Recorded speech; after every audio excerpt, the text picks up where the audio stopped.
शेष सोमवार यही शेष सोमवार रे श्रद्धालु माने आमर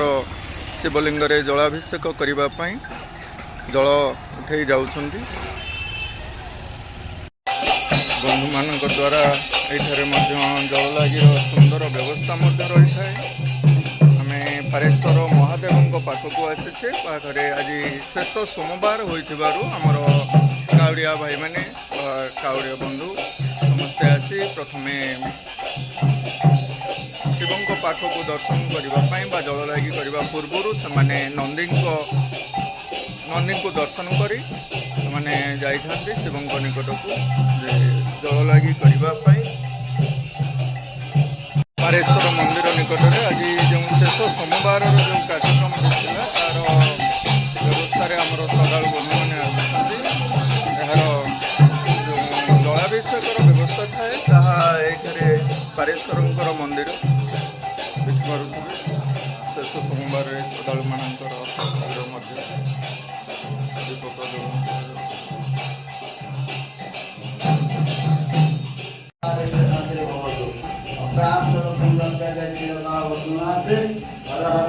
आज शेष सोमवार शिवलिंग जलाभिषेक भक्त मान द्वारा सुंदर व्यवस्था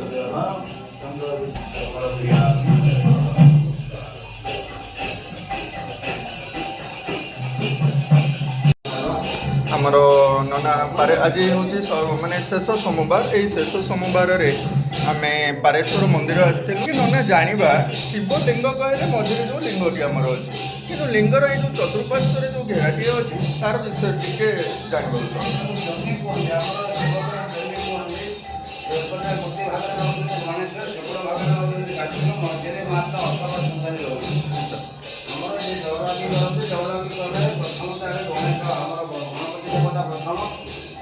बाबा जल कुमार कार्तिकेश्वर मझे अशोक सुंदरी जल लगी करके शिव चतुर्पार्श्वर माता पार्वती बापुरी बापुरी मध्य शिव महाप्रभु। अच्छा ये जो चतुर्पार्श्वर ये जो घेराटी अच्छी आम जानूचे दीप सदृश हूँ एक जोनीर आकृति एवं मध्य आम लिंगर शिवलिंगर स्थापन कर बहुत सुंदर बार्ता। ये जो शेष सोमवार व्यवस्थाटी अच्छी ये शेष सोमवार केते श्रद्धालु मैंने आसी नना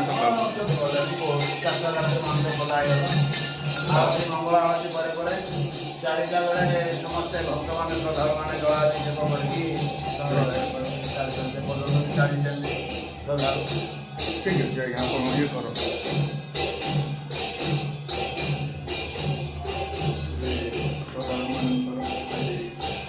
जल लगी जल लगी व्यवस्था बोलबम बंधु मैंने आज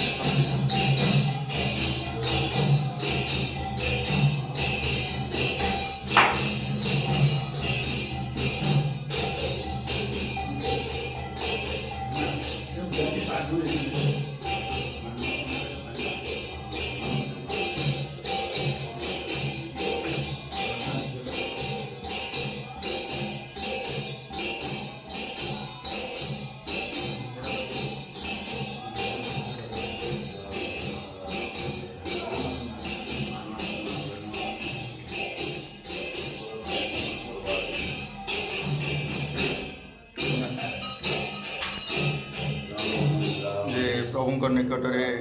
क्षीर लगी करा जाए कहीं जलाभिषेक समय आम जाचे जल लगी हुए किंतु आम जहाँ लक्ष्य करुचे श्रद्धालु मैंने क्षीर आनी ये देउछंती प्रभु मस्तक ना आम आगुरी अनेक शिव पुराण मान पढ़ीचे जल ढालिबा लेखा अच्छे सबुठारे किंतु क्षीर ढालिबा लेखा ना जेहेतु हाँ जेहेतु से गरल पान करते शिवंक बेकरे बासुकी रही बासुकी क्षीर प्रिय होता क्षीर लगी कराए ना आउ कौन तथ्य अच्छे आज्ञा सत्य आज्ञा ताहले आमे माने ये जो क्षीर आनिक शिवलिंग कहीं ढालिबा आज्ञा आम मैंने तो क्षीर नहीं आम आपण मैंने लक्ष्य करूँ शिवंकर ଶିବଙ୍କୁ ଆମେ ଯେତେବେଳେ ପ୍ରସାଦ କି ଯାହା ବେଲପତ୍ର ଟିକେ ଚଢ଼େଇବା ସେ ବାସୁକୀଙ୍କ ପାଇଁ ତ କଣ କିଛି ଦରକାର।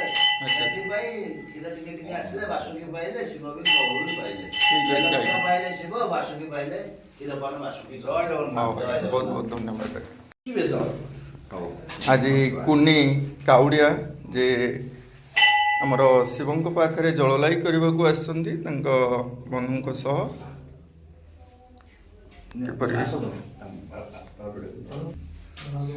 ନା ନା ଜଳାଭିଷେକ ସମୟରେ କିଛି ମନ୍ତ୍ର ପାଠ ଥାଏ କି ଶିବଙ୍କ ନାମ ନେଇକି ମଧ୍ୟ ଆମେ କରିଥାଉ। ନିଜେ ବାଡ଼ିଦେବା।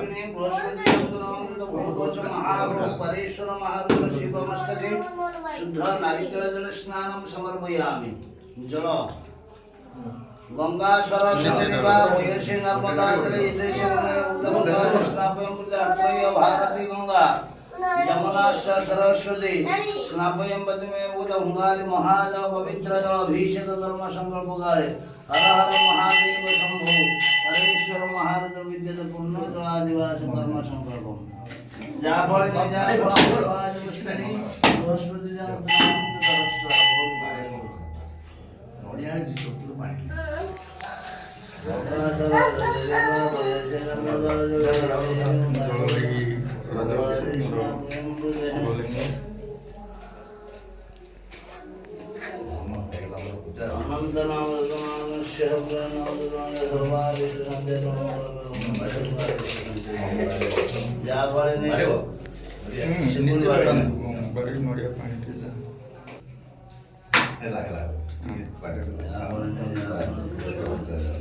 ବୃହସ୍ପତି ଶ୍ରୀଫଳ ବୋଲି କୁହାଯାଇଛି ଆମର ନଡ଼ିଆକୁ।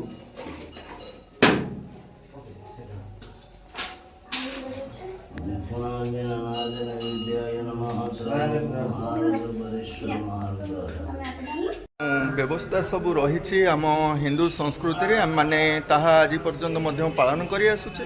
ତେଣୁ ଗୋଟେ କଥା ଆମ ନଜରରେ ଆସିଲା, ଆମେ ଶୈବପୀଠ ଆସିଲେ ଅତୀତରେ ଯେଉଁ ବାର୍ତ୍ତା ସବୁ ରହିଥିଲା କ୍ଷୀର ଢାଳିବା ପାଇଁ,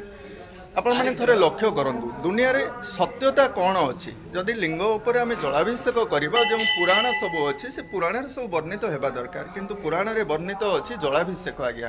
ଯେ ଶିବଙ୍କ ମୁଣ୍ଡରେ ଜଳାଭିଷେକ କରାଯାଏ। ପ୍ରତି ମୁହୂର୍ତ୍ତରେ ଶିବଙ୍କ ଲିଙ୍ଗ ଉପରେ ଏକ ପିତ୍ତଳର ଗଡ଼ୁ ଥାଏ, ଯାହାଦ୍ୱାରା ଥଣ୍ଡା ଜଳ ରଖାଯାଏ, ତାହା ଠୋପେ ଠୋପେ କରି ବାହାରିଥାଏ। ଶିବ ଗରଳ ପାନ କରିଥିଲେ ବୋଲି ଏଇ ଯେଉଁ ବ୍ୟବସ୍ଥା ଥିଲା। କିନ୍ତୁ ବାସୁକୀଙ୍କ ପାଇଁ ଯେଉଁ କ୍ଷୀର ଢଳା ଯାଉଛି, ବାସୁକୀ କ'ଣ ତାକୁ ପାନ କରୁଛନ୍ତି ଆଜ୍ଞା? ଆମେମାନେ ସେଇ ବିଷୟରେ ଆଜି ପର୍ଯ୍ୟନ୍ତ ଚାହୁଁଛେ। ଯଦି ସତ୍ୟ ଅଛି ଏହାର କିଛି, ତାହେଲେ ଏସବୁ ହଉ, ଏହାର ବ୍ୟବସ୍ଥା ଚାଲୁ। ଯଦି ସତ୍ୟତା ନାହିଁ ତ ଏ ବ୍ୟବସ୍ଥାଟାକୁ ନ ଚଲାଯାଉ ଆଜ୍ଞା, କ୍ଷୀର ନ ଢଳାଯାଉ। କ୍ଷୀର ପିଲାମାନଙ୍କ ପାଇଁ ଆବଶ୍ୟକ ଆଜ୍ଞା, ସେ ପିଲାମାନଙ୍କର ପୁଷ୍ଟିକର ଆବଶ୍ୟକତା ରହିଛି, ତେଣୁ ସେମାନଙ୍କୁ ଦିଆଯାଉ। ଆଉ ଏକ ମାଆଙ୍କୁ ଆମେ ଦେଖୁଛେ ଯେ ଶୈବପୀଠକୁ ଆସିଛନ୍ତି ଜଳଲାଇ କରିବା ପାଇଁ। ସେ ତାଙ୍କର ଏହିପରି କ'ଣ ରହିଛି ଯେ ସେ ବିଷୟରେ ଆମେ ତ ଜାଣିନେ, କିନ୍ତୁ ଜାଣିବା ଆମେ ଏ ବିଷୟରେ କ'ଣ ସବୁ ରହୁଛି, ଏହାର ବିଶେଷତ୍ୱ କ'ଣ ରହୁଛି। କାହିଁକି ମା ଆମେ ଜାଣିଛେ ଶିବଲିଙ୍ଗ ପାଖରେ ଆମେ ଜଳାଭିଷେକ କରିବାକୁ ଆସିଲେ ଜଳ କାଉଡ଼ି ଭାରରେ ନେଇ ଆମେମାନେ ପ୍ରଭୁଙ୍କ ନାମ ଜପ କରି କରି ଆଗକୁ ଯାଇଥାଉ। କିନ୍ତୁ ଏଇଠାରେ ଆମେ ଏକ ଭିନ୍ନତା ପରିଲକ୍ଷିତ କଲୁ। କ'ଣ କି ନା ଯେଉଁ ମା ଭକ୍ତ ଆସିଛନ୍ତି ଏଇଠାକୁ, ସେ ନିଜକୁ ଏତେ ଖୁସି ହେଇଯାଇଛନ୍ତି ଯେ ସେ ନାଚି ନାଚି ପ୍ରଭୁଙ୍କ ପାଖକୁ ଆସିଛନ୍ତି ଜଳଲାଇ କରିବା ପାଇଁ। ସେ ବିଷୟରେ ଆମେ ଆଲୋଚନା ରଖିବା।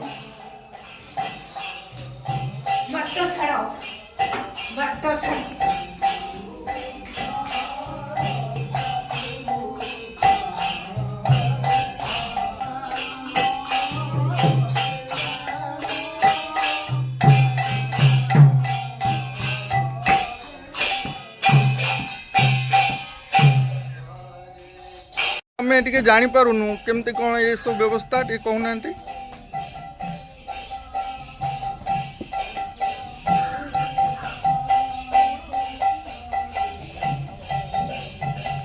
ତ ମା କହିଲେନି ଯେ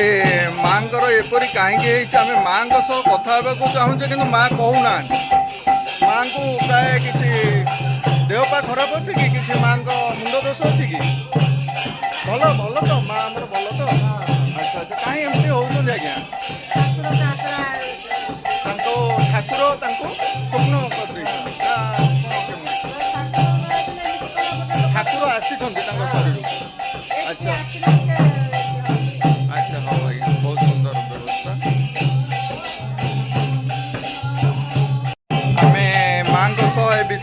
टिके कथा हेबा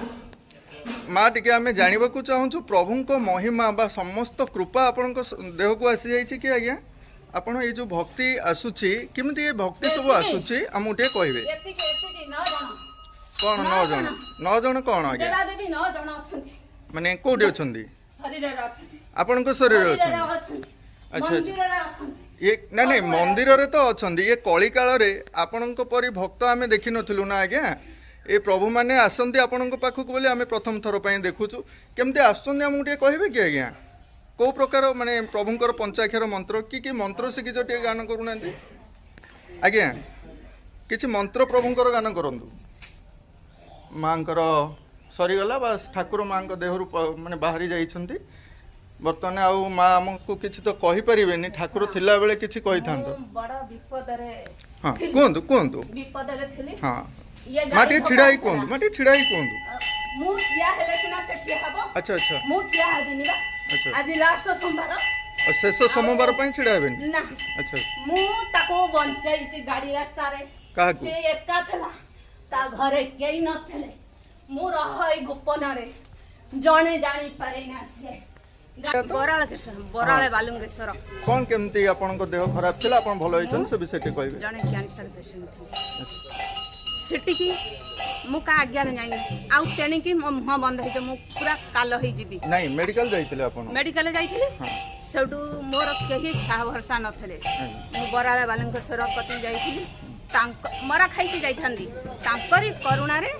तापरे लक्ष्मी नारायण आगु उठले तापरे माता गौरी पिता शंकर आइले तापरे शनि देवता राहु देवता आइले तापरे बसु माता आइले तापरे नुष्ण ठाकुर आइले महावीर आइले समुद्र मंथन रु देख मु भाई मूर्ख अच्छा मु मूर्ख मु गाड़ी धक्का वर्ष हे गला ए बोल मम टाइम की जाइथली बेलपत्र पाई यही माड़ा हेले के बंचिबो नहीं हां माड़ हेले सेही परिमाण रे माड़ होबा दरकार सेही परिमाण हेतली मु 22 दिन चिन्हिन थली काकू मो स्वामी कहली तू काई गई छु ठीक तळे 22 दिन बाद सेटू चेता आइला बिना मेडिसिन आंकणक कृपा रे मु भल हेछि सेउटू ठाकुर आविर्भाव होले केही विश्वास करथिले महादेव नना भी केही विश्वास करता परे आस्ते आस्ते विश्वास कले नहीं जो भक्तिटा आपणकर अच्छी आपण से भक्ति बल रे आपण कहउछन्ती हां प्रभु मो पाखरे अछन ठीक अछि आज्ञा एई जो विश्वासटा वर्तमान दउछन्ती जो नाचिकिरी जो व्यवस्थाटा रहउछि नीचे ने नाचुनी ना एटा तमे भाबिया भूल ताहले हम महादेव महादेव तांकर ये करूचंती मु जने स्त्री लोक मु किछि न तमे जेंति सब व्यवस्था आम मानकर लक्ष्य करि पारुथिबे आम देश भारत सर्वश्रेष्ठ देश हवा को जाउछे आज्ञा किंतु हमर एजुकेशन हमर जो संस्कृति हमर जो परंपरा आज आमको कोउडी रखिछि देखि पारुथिबे जदि शिव मनुष्य शरीर रे आसुछंती वर्तमान एते बड़ माने शिव मनुष्य शरीर रे आसी पारुछंती आठारु बड़ कथा आउ कौन हो पारे आज्ञा तो काउडी भार आने जो मैंने जाऊँगी नदी भितर भासी जाऊँगी शिव कौन तांको रक्षा करि पारुना आज्ञा जदि मनुष्य शरीर भितर को आसी पारुछंती यह एक बड़ असुविधा आड़ को आम मान नौ आज्ञा आपण मैंने शिक्षित होती बर्तमान 2025 मसीह आम मैंने उपनीत है आपण मैंने थे विचार करूँ सत्य कौन जदि माँ पाखे ठाकुर आसुंच ठाकुर जहाँ सब अच्छी पुराण शास्त्र माँ सह आलोचना करवा आसतु ना जदि प्रकृत में ताहा सब माँ पाई से भक्ति भाव किपरि माँ पाखे आसला आम मैंने आलोचना करवा किंतु आम आलोचना करें कहीं मना करुँच से विषय कहूना जहाँ भी हो आपण मैंने बुझा चेष्टा करूँ आग को यहीपरि भाव में आम जो भगवान को सब नहीं जो रूपरेखर आम स्थापन करूँ ताठारु टिके मुक्त हुंतु आज्ञा लोक कथारे अनेक कथा अच्छी लोक कथा जहाँ को आम विश्वास कर चलीचे प्रकृत में भगवान किए भगवान पूजा पद्धति कौन ताको अनुधान करंतु पुराण शास्त्र अध्ययन करंतु किंतु एपरि सब न करंतु हाँ आज्ञा आज भिडियोटी को ये शेष करुचे बहुत बहुत धन्यवाद।